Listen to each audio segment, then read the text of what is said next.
কুমির ধরে নিয়ে আয়। আচ্ছা দিদা, আমি এখনই যাচ্ছি। হাল্ক, তুমি কোথায় যাচ্ছ? আর বলো না চাচা, দিদা রোজ ভাজা কুমির খেতে চায়, তাই আমি কুমির ধরতে নদীর দিকে যাচ্ছি। যাই হোক না কেন, আমাকে আজ একটা বিশাল কুমির ধরতেই হবে। ঠাকুমা ভাজা কুমির খেতে চায়, আজ আমি ঠাকুমার জন্য একটা বড় কুমির ধরবো। এই মাছ, পথ ছাড়, আজ আমি কুমির ধরতে এসেছি। এই কুমির, আমার সাথে চলো, দিদা ভাজা কুমির খেতে চায়। আমি যাব না।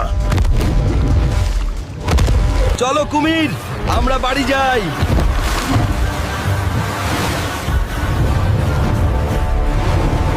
আরে পাগল হাল্ক, এটা আমাকে খুব খুশি করেছে। ঠিক আছে দিদিমা, আসুন আমরা এটি ভাজি।